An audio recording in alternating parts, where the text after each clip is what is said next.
Guys, ngayon pupunta ko sa ilog po.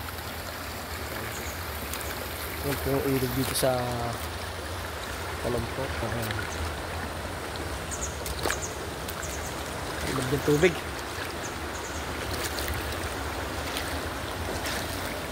Lamig yung tubig oh. Ayan guys oh.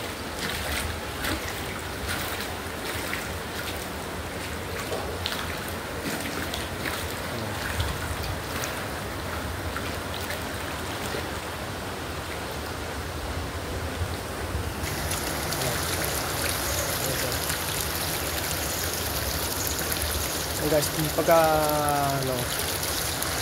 araw ng Sabado, maraming pong naliligo dito guys.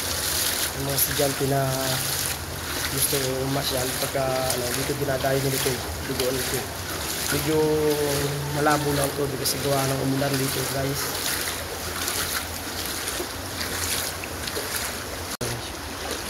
Oh yan oh.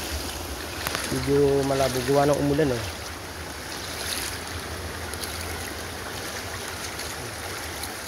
Dami nga lang bato dito guys. Ito kabila mahina ang tubig oh.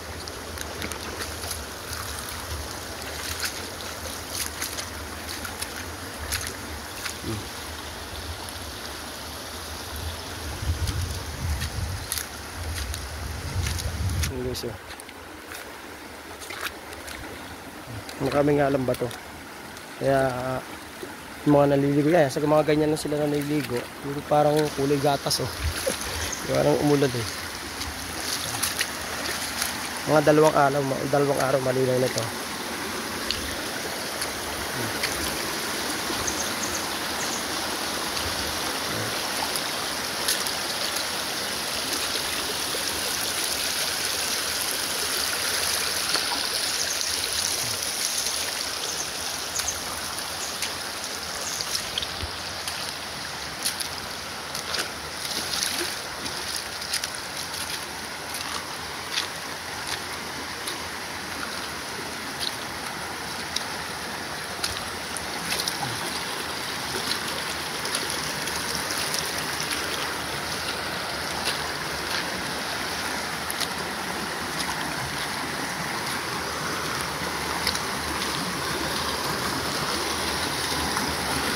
Dito guys, may nakuhuli dito mga hipon, malalaki rin eh.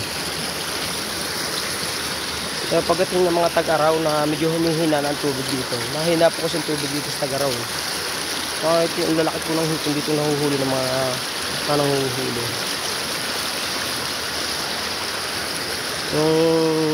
Yung hipon na native, yung malalaking sipit na mahaba, na malalaking ulo, pero maigsi lang siya.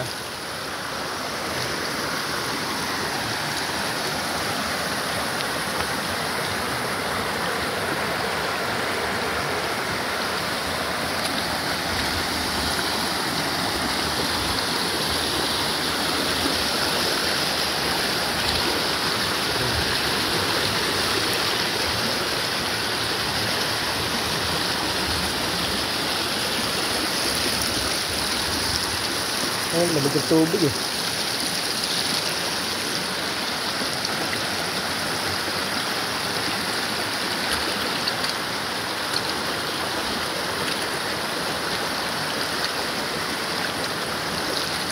Minsan may mga dalag po dito nahuhuli. Igat.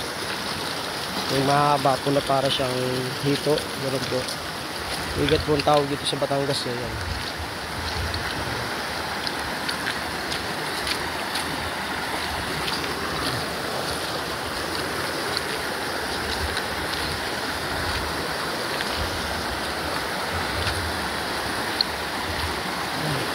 Yung lugar pinanguhuli ng mga hipon ito, yung lugar na ito. Maraming hipon dito pag kami nanguhuli.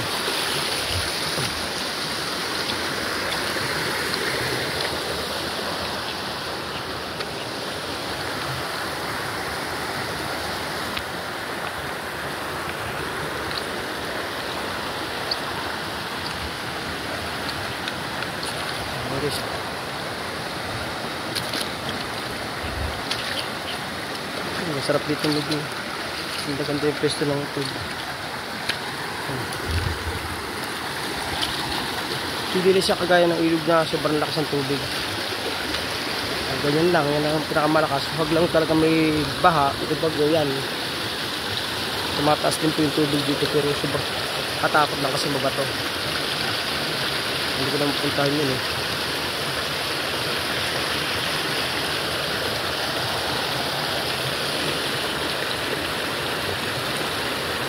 Guys, pabalik na po tayo guys.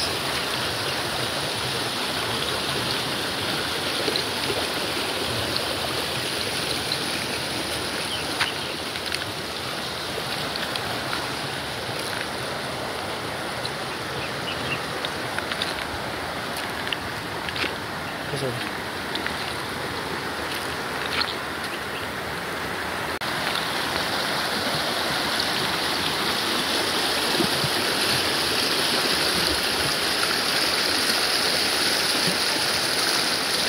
talagang bato lang dito, solid, yung lalaki.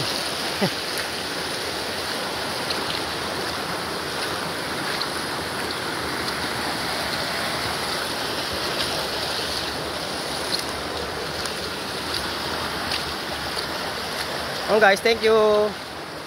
Thank you. Thank you sa panonood guys. Maraming salamat sa inyo guys. Thank you. God bless.